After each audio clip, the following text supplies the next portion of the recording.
Bienvenidos a un capítulo más de Diálogos Sensoriales. Seguimos con la modalidad itinerante en línea y en esta ocasión viajaremos hacia Sudáfrica. Vamos a tener una plática con la profesora investigadora Riette de Kock y pues espero que les agrade y bueno, pues démosle la bienvenida a la profesora Riette. Professor, thank you very much for accepting this invitation to speak about your sensory history in Diálogos Sensoriales. Thank you very much. Thank you. I'm honored to be here. Okay. Looking forward to speak to you. The thing is to know more about you. So let's speak about you. And I would like to start with how and why did you start doing sensory evaluation? Why sensory? Well, if I think back, it was probably by coincidence.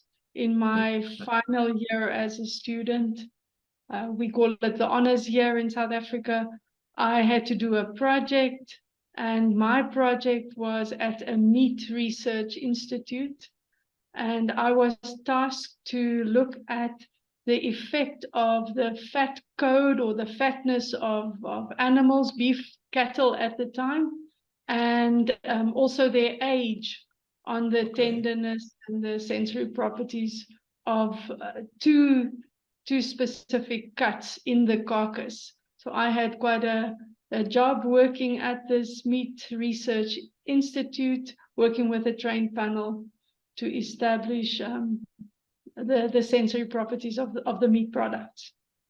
Wow. And how difficult was that? I mean, because you said by chance, I guess you didn't have any sensory training at that time. How difficult was that? I mean, we did a course, a module in sensory science as part of our training. So I had the theory, but I was lucky that I had really good, I would say, mentors at this meat research institute, and they were very skilled, and my part in the project was a small part of a bigger project. So they took me through the steps, and I learned step by step. The good thing about that project was I then, a few years later, became a researcher at the same institute. So the practical training as a young student led to a position in meat research in the same institution. Okay. Wow. And who inspired you to do sensory at the end? I mean, you start dealing with that, you have the theory, but do you remember the time when you realized that, okay, this is the thing I want to do? Not other stuff like, well, I don't know, maybe other stuff, but sensory, in fact. Do you remember that time?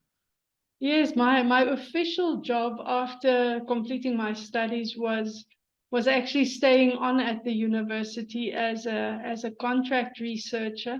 We had quite a large project that we did to test the sensory properties and consumer acceptance of rations that were developed for the military. And then you start reading about the history of sensory, and you discover that, you know, a lot of the development happened at NATIC, which is also for the development of food products for the military in the US. And I think it was very good to apply that learning from the history of the science, of sensory science, to my job at the time. But I worked at the university probably, I think it was about 2 years, and then I moved over to this research institute, where I worked for 3 years as a sensory scientist in their meat research division. And in all my positions at the time, I was also studying. So I did a master's in food science on the project for the military. And then I moved over to the Meat Research Institute, and I started a PhD while working there. What happened then is, during the time at the Meat Research Institute, Hildegard Heyman, who you and I know very well, and we also saw her last Yes. year together. She came out to South Africa because you know that she was born in South Africa, and when she came for a visit, she said she's prepared to do a workshop for industry. And I was part of the organizing committee, and also sat in as a student in this workshop. And I think that really was quite an inspiration for me to learn from this giant. And also a legend in the sensory field. And she then told me, well, you need to go to Pangbourne conference. And I attended I think it was the second Pangbourne in Davis. Right. And I met some other legends there. And I think the sensory world is relatively small, but you get inspired and you get a very good guidance from all these mentors that you meet in the process. So that, I would say, is my story getting into sensory, and I've never left since then. And how is your feeling about the let's say the change, but you just described, okay, I meet my mentors or the people who I was reading a book, but now that you are like an important person in the sensory field, how do you feel when people arrive to you and say, okay, hello, it's nice to meet you? What is that feeling in your case? I don't see myself yet in that position of legends. I do really, I think I'm a person that like to share my knowledge and share my experience with others. So I like working with young people. I like connecting and making networks. And forever I'm searching for more networks and people to collaborate with. So I'm just one of the team. Nice. And what do you enjoy more, doing a consumer research or like descriptive research or doing some neurological? What is your preferred field, let's say? Yes, I think I'm a teacher or professor at the university, so you work with diverse projects. I don't think I really choose between the different options. I like the problem solving. I like the creativity of applying basic knowledge, but in novel ways. So understanding what the problem is or the question that needs solving or addressing. That's what really make me interested, and that's where I like to go. And do you have a particular memory, let's say a study research, a research for a paper, something that after you just remember that a smile on your face will arise? Do you have that? If you want to share that with us. I think when you work with people, and for those in sensory, you always have very unique, I would say, situations. So I've worked in all kinds of environments. We've done sensory work in prisons. I worked with military servicemen or service personnel. And students are always a Yes. source of creating good experiences. If I had to think of one, so I had a student and he was from a non-English speaking country, and when you arrive at our university you have to take your courses in English, and when you work with consumers you have to also communicate in English. But my interaction with him was such that I discovered that language can be such a barrier in sensory or consumer studies, especially in situations where you work with low literate Mhm. or illiterate or people that don't understand the language that you are speaking.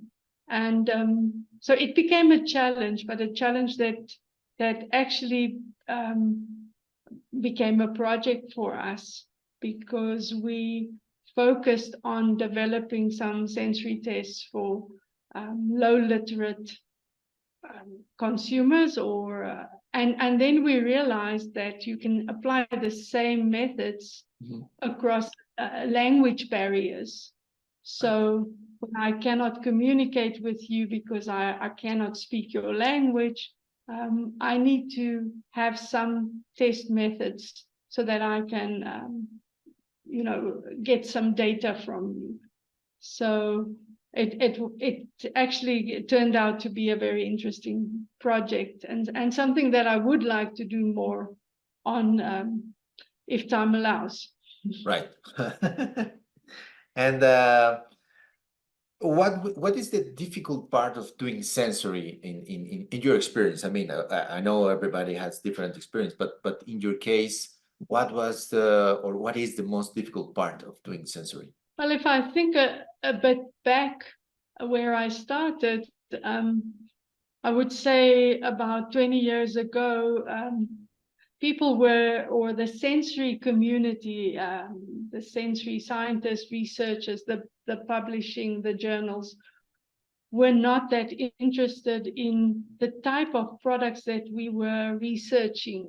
And we tend to, and we have for a very long time, focused on vulnerable communities, low-income communities. And so you focus on staple food products and they are not necessarily things that everyone eat in the rest of the world or in Europe or in some of these cities. I can remember that I tried to publish a paper on sorghum, which is an indigenous African crop. And at the time, and this is a long time ago, the editor came back and he said, well, I don't think the readers will be interested in this, this crop. And nowadays, with climate change and interest in climate resilient crops like sorghum, the situation changed completely. And now it's much easier to publish and to also talk about indigenous products from indigenous crops, products from interesting underutilized materials. So it's no longer just chocolates and yogurt and these well-known products. I remember sitting at a conference long time ago and thinking, if I hear another paper on yogurt or chocolate, I would, and I'm not saying that those things, those products and commodities are not super important, but it was just not what I focused on at the time. I thought maybe I must leave this field and rather do something different, go into nutrition. And it was actually in Italy, and you can imagine in Italy you have all these wonderful food products. And then one of the chairs of that meeting stood up, and in his speech he said, sensory science need to do more for vulnerable communities. Right. And my eyes lit up, and I decided, well, there is some purpose for what we are doing. And that was also I would say, an aha moment for me. Wow, nice. What's the main difference? That's amazing. I mean, but what's the main difference since your very, I don't know, starting period of doing sensory and nowadays? Is there a huge difference or not? It's easier to do sensory. It's the same. It's difficult. What do you think? I don't think it's easier. It's actually more difficult to keep up with all the developments. in the field, the technology available, the directions that people are exploring. So keeping up, I would say, is a challenge. You have to read a lot. Right. The basics still remain the same. We are still solving problems and giving guidance for decision making, specifically in business situations. Some of the challenges, I think, remain the same. I still think it's difficult to do quality control in food companies. Sensory properties are assessed, but just keeping up and all the developments, and I like learning. So I try to keep up, and I try to use new methods and apply new methods. So there's just a lot to choose from. Right. So a lot of work daily. If you can tell us, or I don't know how, because in my case I don't know exactly the history of sensory in South Africa or not, or in Africa. Do you have like a timeline, general description of how sensory arrived to your area? Do you know that? Yes, I would say it's probably part of food science training, food science, consumer science, home economics type training. There was always a component of sensory science in the training. The establishment of agencies to conduct sensory studies is probably more from the marketing perspective. But there's slow development. Also, I can speak for South Africa. So a lot of the universities are establishing laboratories for sensory evaluation. There's a few service providers or from the marketing agencies, as I said. For the rest of Africa, I don't want to speak for the rest of Africa, but we've created a network. You may be aware of the ANSWER network, the African Network for Sensory Evaluation Research, and we are slowly setting up opportunities to train more people, to expose more people to sensory science, sensory and consumer science. So it's development, I would say, similar to what's happening in other parts of the world, or the developing world at least. Right. So it's something you like to do, right? I mean, it's not like my daily job, or it's like, okay, it's my daily job, right? Is that your case? I'm a researcher at heart. I'm a teacher. I enjoy the challenges. I don't think the one thing that I often frustrate my my colleagues with is I'm not very good at applying the same method again. I always want to try something new, something better. So I think that creativity is part of me.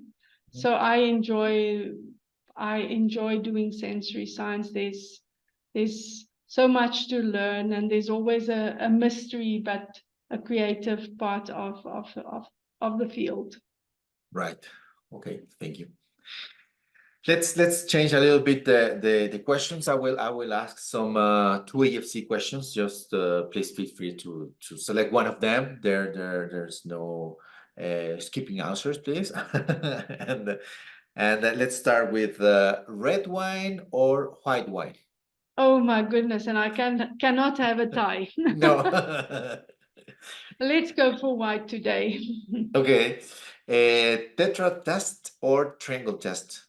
Tetrad, yes. City or forest? Forest, for sure.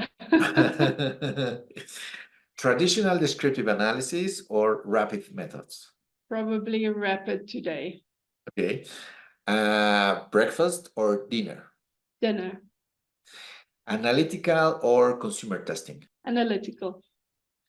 Meat or fish? Meat.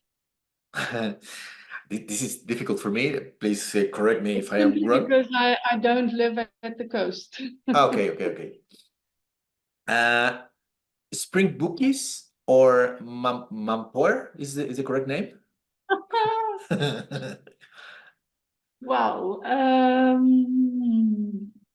Let's go for springbokkies. Okay.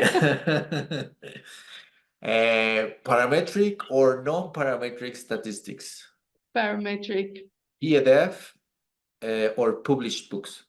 published books. And finally, preference mapping or PLS? PLS. Okay, thank you for your answers. Does that mean you analyze me now? Yeah, after no, afterwards we will do something with the answer. It's Ah, interesting, you know.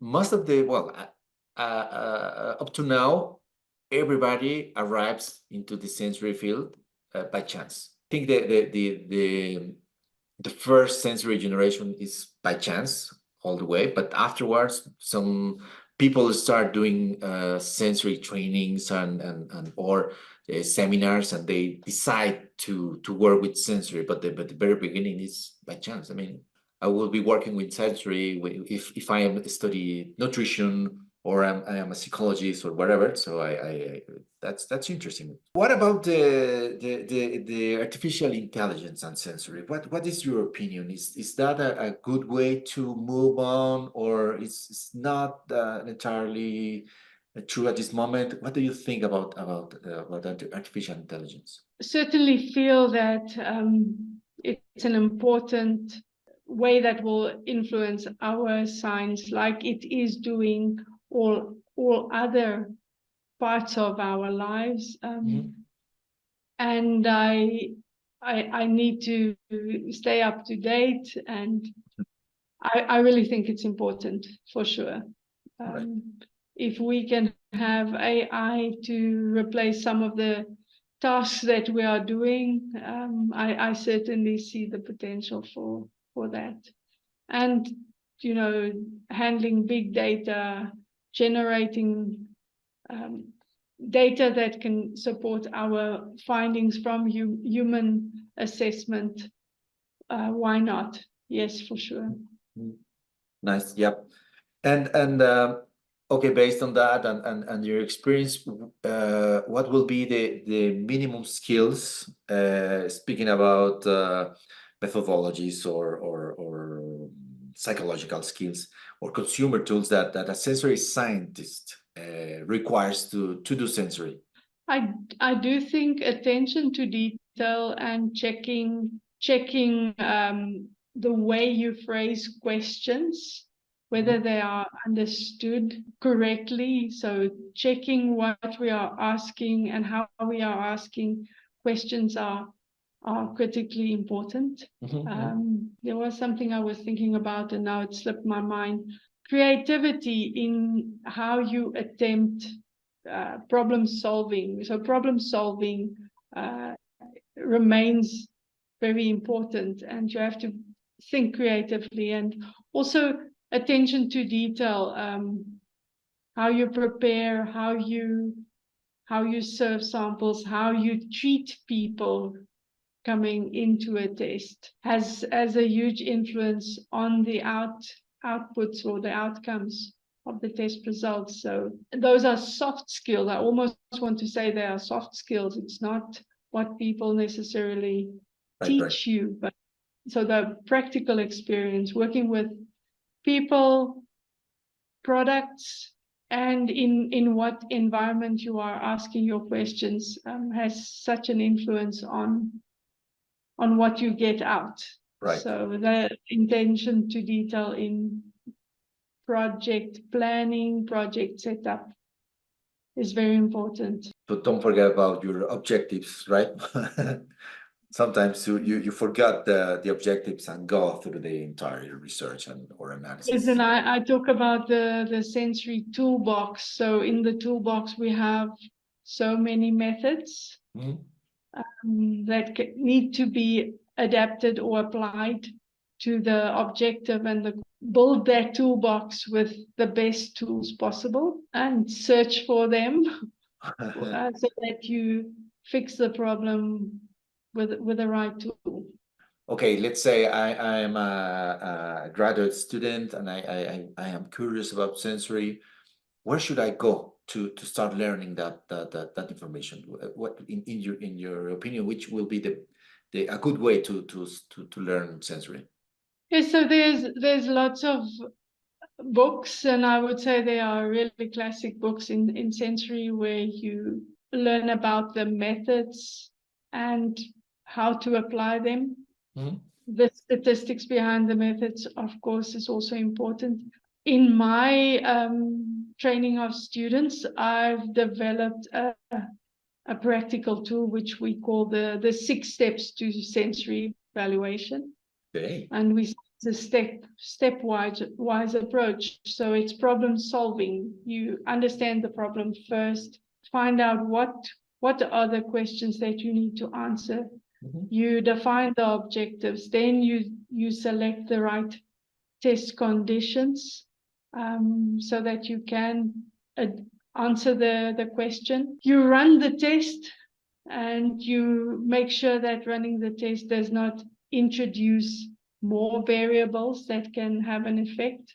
Mm-hmm. Mm-hmm. Then you apply the right statistics to analyze the data and do the interpretation.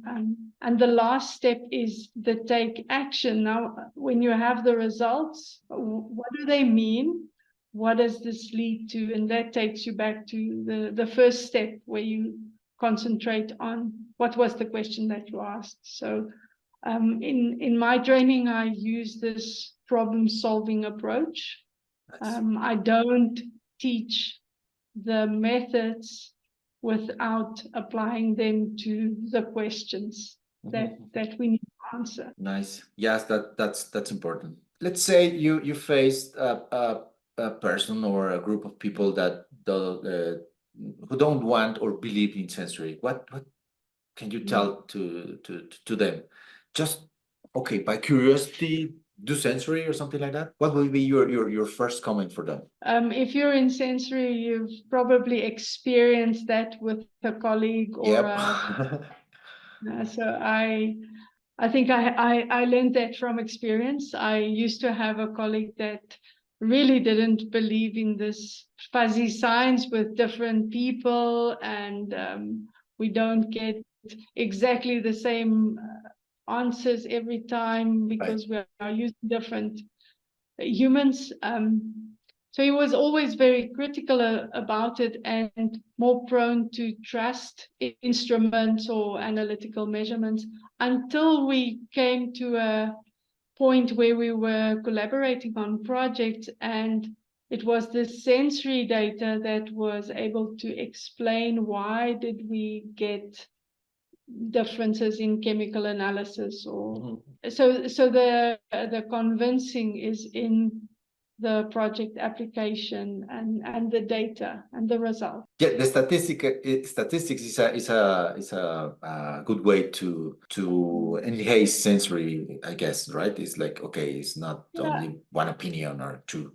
And for me, the beauty of sensory, when you think about food products, is that ability of a human being to look at something, smell something, chew, experience texture, experience flavor, experience the dynamic changes in sensory properties, which is very difficult to mimic with one instrument. Right.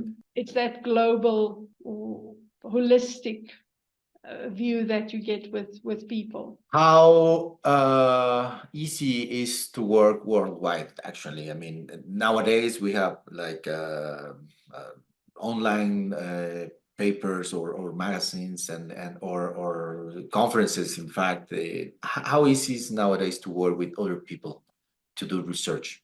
I mean, I do think the personal one-on-one discussions have a value that you cannot predict when you have a conversation like we are having, but the new normal and the fact that we now feel comfortable talking to people all over the world at different timelines and time zones creates so many more opportunities. So I would say something which we did not even think about before we were forced to work remotely and to interact with people using platforms like this one. So there's still a place for traveling and meeting people and having a conversation around the table. I mean, I had an experience this week with a student where we are struggling to put a project together for a long time, but a 1 hour session sitting around a table with a pen and paper and wow, debating options just made a lot of sense. So it's easier, I guess. No, I mean we can have a big room with 8, 10 people, but when you are with those 10 people or 5 people face to face, is a nice experience, right? You can feel their expression, or it's easier to communicate, right? it's easier to communicate because there's so much more than sound when we communicate. And I think as sensory scientists, we are quite in tune, different senses, and picking up important information from conversations and body language. And Right. Agree. Totally agree. Okay. Let's say we have a time machine, and you can travel at the exact point Riette is going to start doing sensory. What would you say to her? probably talk to more people more often and um, do more networking from an earlier age, walking up to the big names and introducing myself and asking more questions, sharing more of what I think and what I know from earlier on. And I think nowadays with all the technologies, younger people are able to actually share more quicker, faster. I have to share this with you. As sensory and consumer people, we often do not, or we underestimate how important it is for people to feel appreciated because you ask their opinion. I experienced that with, I would say, low income populations or younger generations. They want to share how they perceive products. And you must just ask them and allow them to give their opinion. Right. I'm not sure how I went in that direction, but No, it's fine. No problem. you were asking me about what I would tell my younger self. No, but that's nice because you are aware of that. Maybe you will also share that to Riette from the past. It's important, and it's important to know that how empowering is the people who is going to provide a response, right? Can I share this story with you? Please. So I was at a MBSense meeting in, I think it was in Finland recently, and I was staying at a hotel and I didn't know anyone. I was sitting at the breakfast table alone, having no one to talk to. Then I walked to the meeting and, was part of the meeting.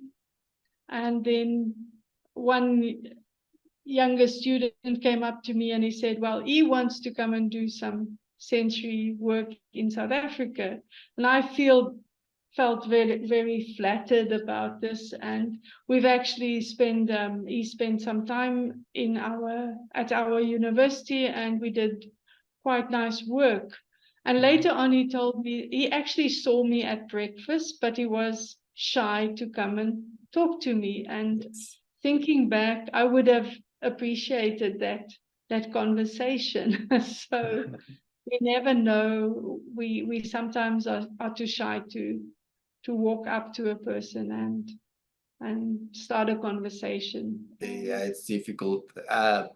So you are saying that you are free to accept somebody that is arrives you and start a small conversation, because Yes. it's difficult. Well, I'm also kind of shy, and it was difficult for me to approach to the people who I read or met in a different conference, right? It's difficult to start that. It's like, what can I ask? Will I hear like dumb, or is that a clever question? So it's difficult. I have been into that way also. But that thanks to mention that people can start a conversation with you. Thank you. Do you have a like a favorite book or paper that you say, okay, this is a must, you should read before, or in order to get a better comprehension of the sensory field? Is there a publication that you have like a favorite one? Well, there's and I hope it's still available on YouTube, but there's a YouTube video that Lisa Methen from University of Reading made. It's half an hour YouTube video, and I always prescribe that to my students.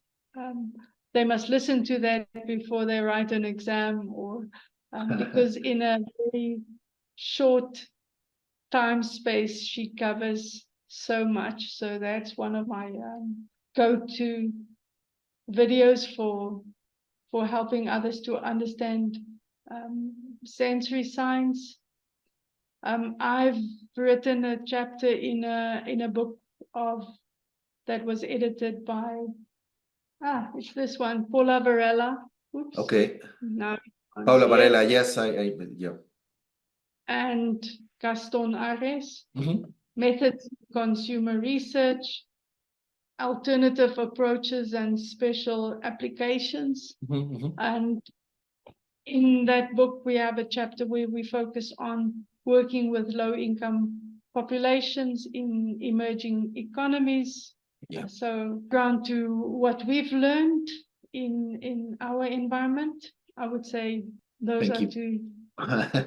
Nice.